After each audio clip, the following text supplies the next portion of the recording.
What's up, guys? Welcome to the very first video of the Monday marketing segment.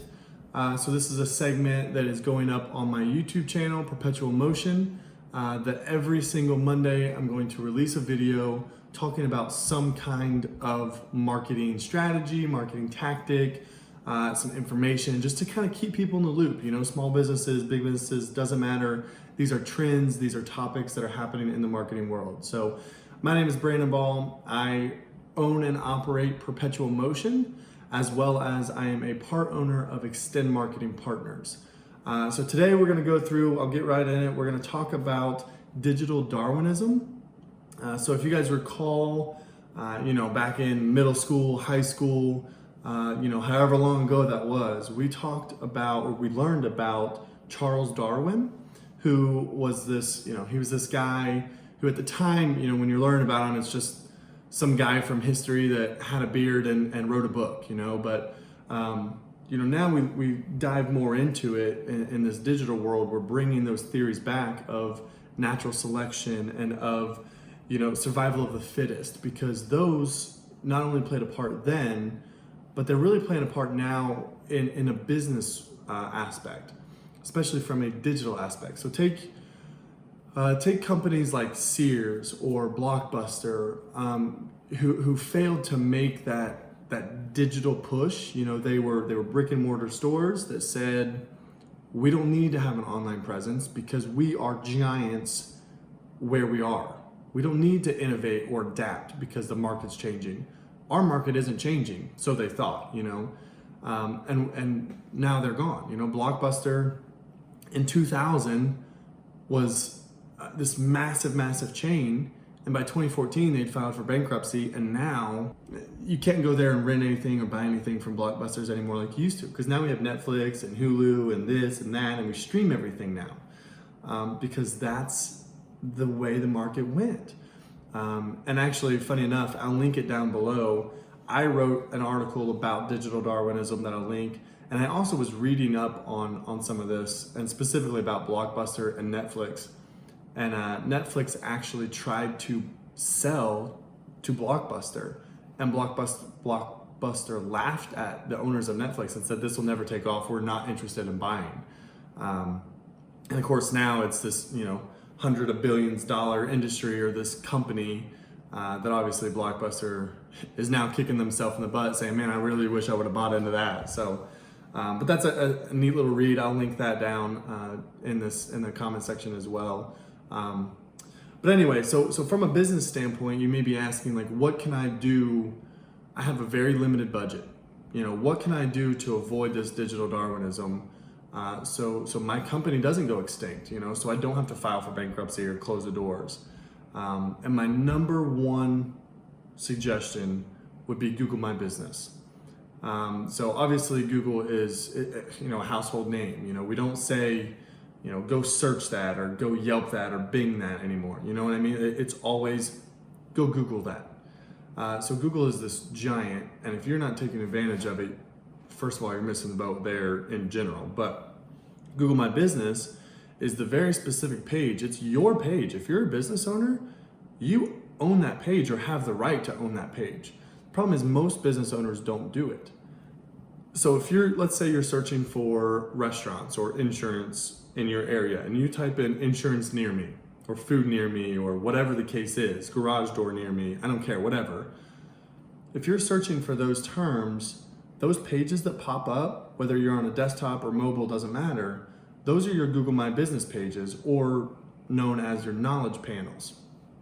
Those panels you actually can own. You can change the information, you can put new information, you can post on it just like you would your Facebook page. You can do all that stuff right in Google, and they actually will increase your search rankings as you increase, the more often that you use your Google page, the more often, there's this whole algorithm that if you really want more information on that, you can always get a hold of me through my Perpetual Motion Enterprises at Gmail email that I will link down as well. But it's a pretty complicated algorithm, but basically the more you use it, the more, the higher ranking you get. But it's yours to own. All you have to do is claim it, and people just don't do it. So that's going to be your number one. And oh, by the way, it's free. It doesn't cost you at all to claim this Google page. So you claim it, that's how people find you.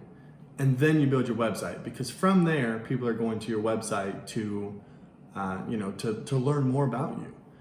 Before they call you or before they decide to do business with you, they're going to go check out your website. So Google My Business, free thing. That's where you're going to invest to start with. And then you're going to invest in a website, because that's your next step.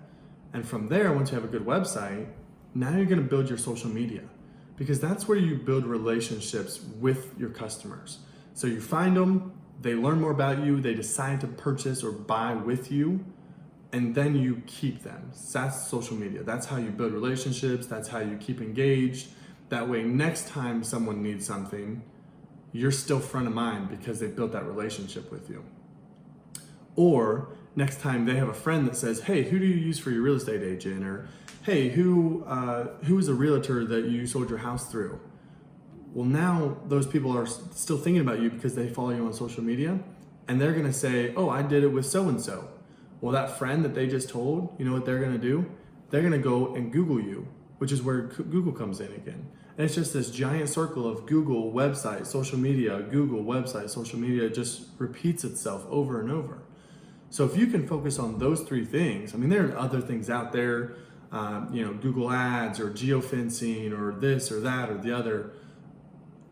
From a digital perspective, if you can focus on those three things to start with, that's where you're going to get the most bang for your buck. And that's where you're going to avoid that digital Darwinism or that's the first step in avoiding digital Darwinism and avoiding my competitors stepping over me, because they are where consumers are searching. Consumers are searching online. They're not pulling up the yellow books and looking for your business. They're not trying to call you through that. They're going to Google you. And if you're not on Google, you're missing it. That's a whole lot of potential customers that your name's not even getting out there. They have no idea you exist. So anyway, there's a couple articles that I've written that kind of elaborate on that a little more. And those I will link those down in the description. You can always look at my YouTube channel. I'm sure I'll talk more about Google My Business in the next coming Mondays. Like I said, every Monday from here on out will be a Marketing Monday. So there'll be a new video every Monday. You can subscribe to my channel and watch those as they come out. If you hit the little bell, it'll notify you that I've released a new video.